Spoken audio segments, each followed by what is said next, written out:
The moment I saw him, I knew he was going to destroy my life. And I didn't care. His eyes found mine across the crowded gallery, and it felt like the entire world stopped spinning. Time suspended. Every other person in the room faded into watercolor, becoming background noise to the one crystalline moment where our gazes locked and something ancient, something faded, seemed to whisper, "Here, this is where your story begins. I'm not a believer in destiny.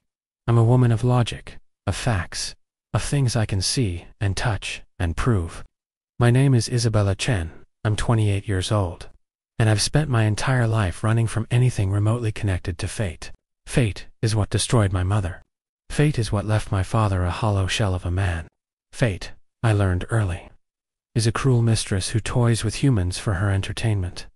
But standing in that gallery in Manhattan, wearing a champagne-colored dress that I'd bought on impulse, my carefully constructed walls began to crumble.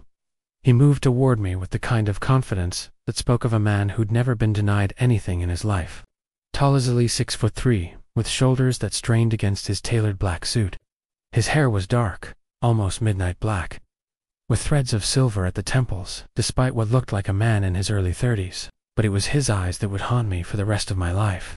They were the color of storm clouds, swirling with an intensity that felt like standing at the edge of a cliff, terrified and thrilled in equal measure.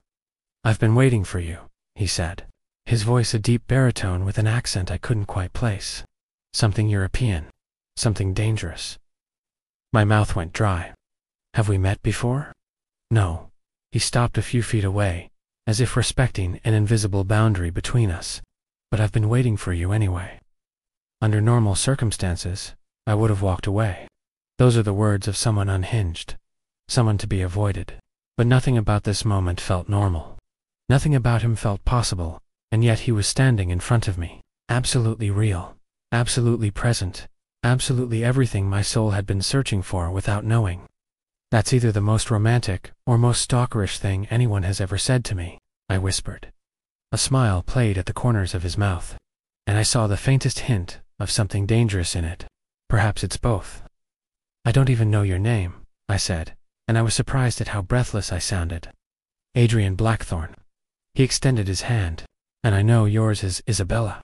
I know you're a marine biologist. I know you volunteer at an animal sanctuary on weekends.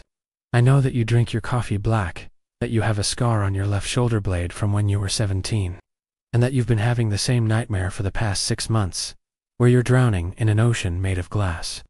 My blood went cold. My hands started shaking. "That's not possible. How could you possibly know?" "Because Adrian said quietly, stepping closer, 3 days ago. My world changed forever. And I've been trying to figure out why. I've been trying to understand why every cell in my body is screaming that you're the answer to a question I didn't even know to ask." "You're scaring me," I said, but I didn't step away.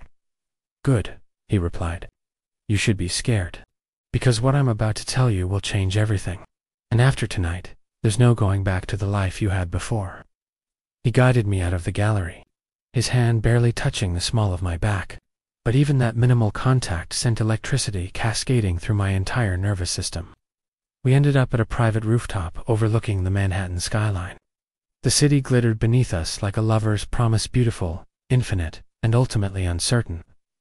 "I need to tell you something," Adrian said, leaning against the railing, "and I need you to listen without interrupting, because I won't have the courage to say it twice." "Okay," I whispered. "My father died 8 years ago. He was a brilliant man, a physicist, and he was obsessed with something he called soulmate resonance. He believed that certain people were cosmically connected before they were even born. He believed in destiny, in the idea that souls could recognize each other across lifetimes." "That's a beautiful idea," I said carefully. "But he wasn't wrong," Adrian interrupted. "Before he died, he created something, a technology that could identify these connections, could predict when two souls marked for each other would cross paths. He made me promise to use it, to find—" He paused, his jaw tightening. "To find the person who was meant for me. The person my soul chose, across all possible times." "Adrian, you're scaring me again, I know, but listen." He turned to face me fully, and in the moonlight, his storm cloud eyes looked almost silver. 3 days ago, his machine activated. After 8 years of silence, 8 years of nothing, it suddenly lit up like a Christmas tree. And it gave me a name, a photograph, and a prediction. That I would find you in this city within 72 hours. That I would know you immediately. That my entire life had been leading to this singular moment. That's impossible, I breathed. That's not how science works. That's not how life works. No, it's not, Adrian agreed, which is why I ignored it. I thought my father's machine was broken, that something had malfunctioned. So I didn't come looking for you. I went about my life like a rational man. He stepped closer, and I could smell the wood smoke and expensive cologne that clung to him. And then I saw you across a crowded gallery, and I understood you. It's you. It's always been you. What are you talking about? I asked, but I already knew. Some deep part of me had known the moment our eyes connected. I'm talking about destiny, Adrian said softly. I'm talking about the fact that I've been waiting my entire life for you, even though I didn't know you existed. I'm talking about the fact that something inside me recognizes you as home, and I don't even know why. I'm talking about the terrifying, beautiful, impossible truth that you are the other half of my soul. Tears spilled down my cheeks, and I couldn't explain why. I felt like I was standing on the edge of something magnificent and terrifying, like I was being offered a gift that I knew, with absolute certainty, would cost me everything. If I walk away right now, I said, my voice breaking, if I leave you and never see you again, my life goes back to normal. I can pretend this never happened. You could, Adrian acknowledged.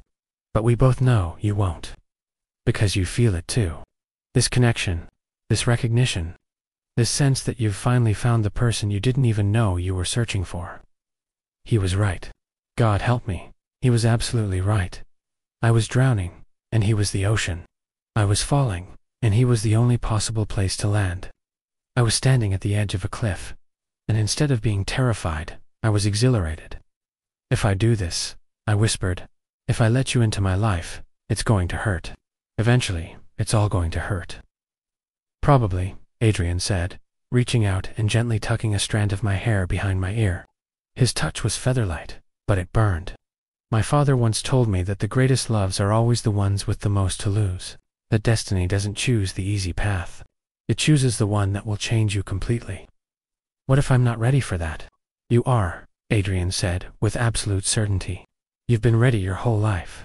You've just been waiting for me to show up. When he kissed me, it felt like coming home after a lifetime of wandering in the dark.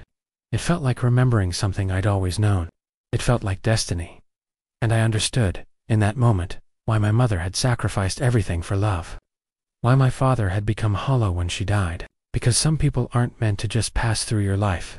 Some people are meant to become your entire world. Adrian Blackthorne was going to be my entire world, and I was terrified of what that would mean. 3 weeks. It's been 3 weeks since Adrian and I met, and I've already stopped pretending that my life looks anything like it used to. I've called in sick to work 7 times. I've ignored my best friend's increasingly frantic messages. I've become that woman, the one I swore I'd never be consumed entirely by a man I barely know. Except I do know him. That's the terrifying part. I know him in a way that doesn't make logical sense. It's like we're speaking in a language that exists beneath words, a language of touch, and glances, and intuition. When Adrian looks at me, I feel seen in a way I've never experienced before. Not the superficial seeing of typical attraction, but a deep soul-level recognition. But something is wrong. I can feel it like a shadow growing at the edges of our perfect romance. Adrian hasn't told me everything. There are gaps in his story, moments where his eyes go distant, and he changes the subject. There are phone calls he takes in the next room, conversations conducted in whispers and careful language. There are nights he disappears without explanation, returning at dawn with bloodstains on his shirt cuffs. Tonight he's been distracted all evening. We're lying in his penthouse bed, the city glittering below us like jewelry in a jeweler's window, and instead of holding me close, Adrian stares at the ceiling with his jaw clenched. Talk to me, I whisper, my head on his chest, feeling his heartbeat thunder beneath my ear. About what? His voice is careful, guarded. About whatever is tearing you apart. I lift my head to look at him. In the moonlight streaming through the floor-to-ceiling windows, his scarred expression looks haunted. About what you're not telling me. Adrian is quiet for so long, I think he won't answer. Then, my father's death wasn't natural causes. That's what I told you. But it wasn't the complete truth. My stomach drops. What happened to him? He was murdered, Adrian says flatly. By people he worked for. The same people I've inherited. Connections too. Adrian, my father, was a physicist. But he wasn't just any physicist. Adrian continues, his eyes still fixed on the ceiling. He was developing technology for a shadow organization. Something that went beyond soulmate resonance. Something that could predict human behavior. Could identify threats before they materialized. Could target individuals with absolute precision. A weapon, I whisper. A weapon, a surveillance tool, a control system, Adrian says bitterly. Depending on who you ask and what they intend to use it for, he realized, after 5 years of development, what he was building. He tried to destroy it. Tried to go public. Before he could, they killed him and made it look like a heart attack. I'm sitting up now, pulling the sheets around myself. Why are you telling me this? Why now? Because they know about you, Adrian says, and his voice is ice. Because my father's machine had a failsafe. If something happened to him, it would identify and protect his soulmate. It would send out signals. And last week, I received a message from a contact I trust in the agency. They know you're my weakness. They know you're the person I would do anything to protect. And they're going to use that, I realize. Horror blooming in my chest. Yes, Adrian finally looks at me, and his storm cloud eyes are filled with anguish, which is why I have to let you go. The words hit me like a physical blow. What? I have to let you go, Adrian repeats, and I hear the pain fracturing his voice. I have to disappear from your life. I have to make it so you're no longer connected to me, so you're no longer a target. No. I grab his shoulders, forcing him to face me fully. No, Adrian. You don't get to do that. You don't get to make that decision for both of us. Isabella, I love you, I say. The words tumbling out with a force that shocks us both. I love you with every piece of my heart.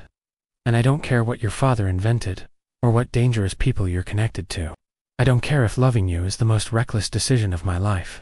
I'm choosing you. Adrian's expression crumbles. He reaches for me, pulling me against him with a desperation that feels like drowning. Don't choose me. Choose safety. Choose the life you had before me. That life was empty, I say, into his chest. That life was gray and small and nothing like this. Nothing like you. You're my soulmate, Adrian. Not because some machine said so, but because every atom in my body recognizes every atom in yours. You're not a choice I'm making. You're a choice I've already made. Across all possible timelines, across all possible lives, I'm choosing you. He kisses me then, and it's different from before. It's desperate. It's hungry. It's filled with a need that transcends physical attraction. We make love like we're trying to merge into one person, trying to become so intertwined that nothing could ever separate us. Afterward, as I lie in his arms, Adrian tells me everything about his father's research, about the shadow organization that hunts him, about the people he's been working with to dismantle the technology from the inside, about the fact that he's been planning something dangerous, something that could get him killed. I have 2 options, he says, his fingers tracing patterns on my bare shoulder. I can disappear, go underground, live my entire life looking over my shoulder, or I can fight back. I can go after them before they come after us. And which option will they kill you? I ask. Probably both, Adrian says softly. But at least the second option gives us a chance at something like peace, at a future. Then we fight, I say, sitting up to look at him. Together. We fight, and we win, and we get to keep this. Whatever this is, we get to keep it. Adrian reaches up and cups my face in his hands. You're sure? I've never been more sure of anything in my life. That night, Adrian makes phone calls to people with names I don't know, and titles I can't understand. He pulls out encrypted files and begins planning something that sounds impossible. He teaches me how to use a gun, how to notice surveillance, how to disappear in plain sight. By dawn, our beautiful romance has transformed into something else entirely. Not diminished, but deepened. We're not just lovers anymore. We're partners in war. We're soulmates fighting fate itself. And as I watch Adrian organize the endgame, his scarred face illuminated by the glow of multiple screens. I understand that loving him means accepting that our happiness will be fought for, not given. It means understanding that destiny isn't a gift, it's a test, and we're determined to pass it. The night we strike, the rain falls like heaven is crying. We're in a nondescript building in the warehouse district, surrounded by Adrian's team people with weapons and skill, and a willingness to burn down the entire system for a chance at truth.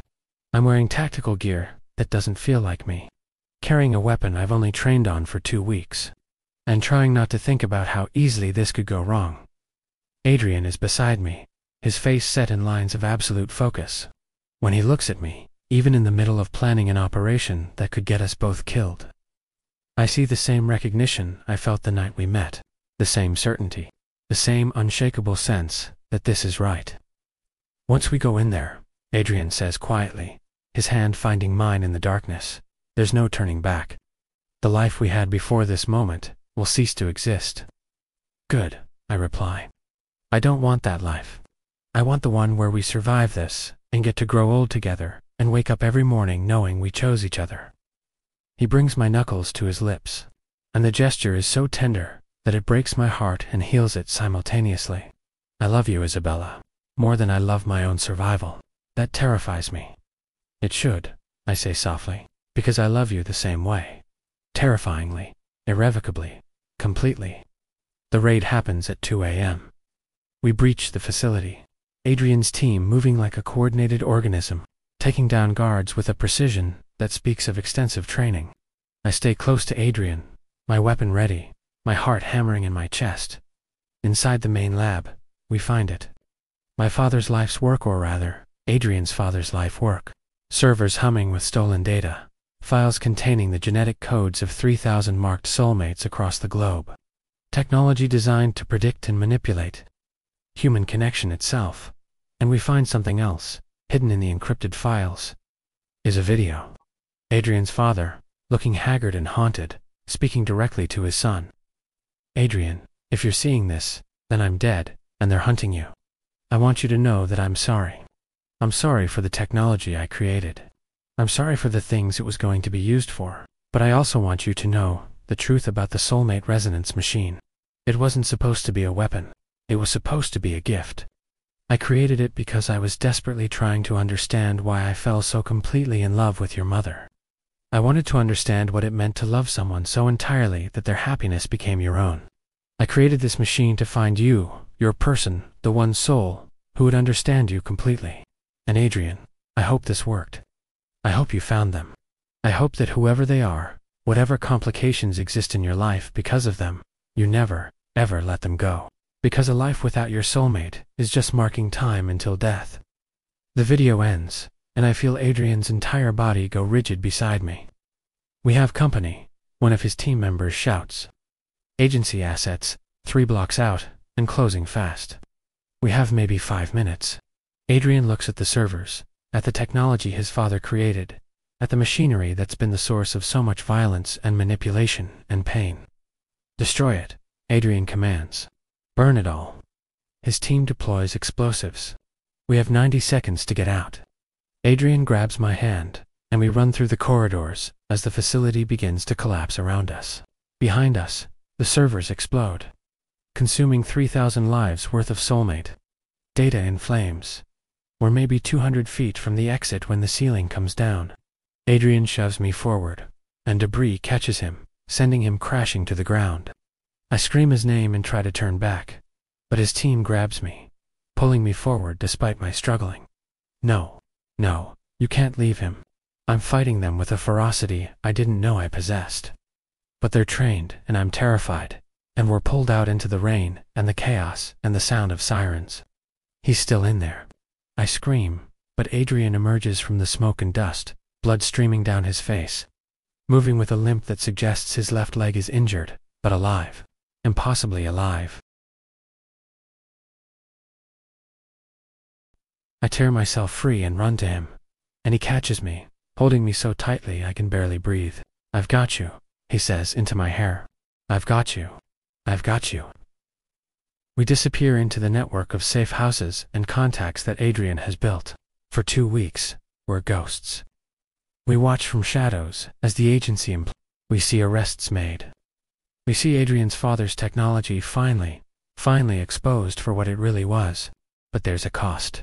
Adrian's connection to the agency, his trust with certain people, his old life, all of it burns away in the process. He becomes a fugitive. We both do. And yet, sitting in a small cottage on the coast of Portugal, watching the sunset paint the ocean gold and crimson, I've never felt more at peace. Do you regret it? Adrian asks, his hand finding mine as we sit on the porch. His leg is healing, and there's a new scar on his left temple that somehow makes him look even more beautiful. Not for a second, I reply. Although I do regret that we can't exactly book flights, or use our real names, or maintain any semblance of a normal life. Adrian laughs, a sound like breaking glass and healing simultaneously. I can give you adventure.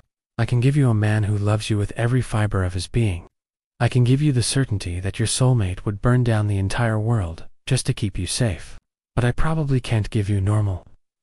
I don't want normal, I say, turning to face him. I want you. I want this. I want a life that feels like fate actually got something right for once. He reaches into his pocket and pulls out a small velvet box. Inside is a ring, delicate, elegant, absolutely perfect. Isabella Chen, Adrian says, his storm cloud eyes full of tears. Will you marry me? Will you spend the rest of your life as a fugitive with me? Will you wake up next to me every single day knowing that you chose this, that you chose me? Yes, I whisper. Yes, yes, yes, every day. For every lifetime we get, yes. When he kisses me, it tastes like salt and tears, and the overwhelming certainty that destiny, whatever it is, wrote our names in the stars long before we knew what that meant. We get married on a beach at sunset, with just the sound of the waves as our witnesses. There's no grand wedding, no guests, no photographer.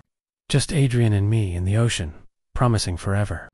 Later that night, as Adrian makes love to me with a tenderness that contradicts the violence we've both survived, I understand what his father meant. This is what he was searching for. This connection that transcends logic and reason. This recognition of another soul that feels like coming home after a lifetime of being lost. We're still fugitives. There are still people who would hunt us. Our future is uncertain and likely dangerous. But as Adrian whispers his love in my ear, as his hands map my body like I'm a country he's been searching for his entire life, I know with absolute certainty that I would make the same choice again, and in every possible timeline, across every possible life, I would always choose him, because sometimes, destiny doesn't give you the easy path. Sometimes, it gives you the one that will change you completely. And sometimes, that's exactly what you need. The end story summary. When fate writes your story is a slow-burn romantic suspense that begins with love at first sight and evolves into something far more complex and beautiful. Isabella Chen, a rational marine biologist, meets Adrian Blackthorne, a man connected to dangerous secrets involving soulmate technology. What begins as an impossible attraction deepens into a love so fierce that it transcends reason and survival instinct. The story weaves together themes of destiny, sacrifice, loyalty, and the transformative power of true love. It's not just a romance, it's a testament to the idea that sometimes the greatest loves are worth losing everything for. Key emotional elements: instant soul recognition and slow burn development, passionate, consuming love, heartbreaking sacrifices, and emotional vulnerability. Soulmate destiny with a modern, dangerous twist. Characters willing to burn down the world for each other. This story is perfect for romantic audiobook lovers who crave emotional depth, passionate romance, and the bittersweet understanding that true love always comes with a price.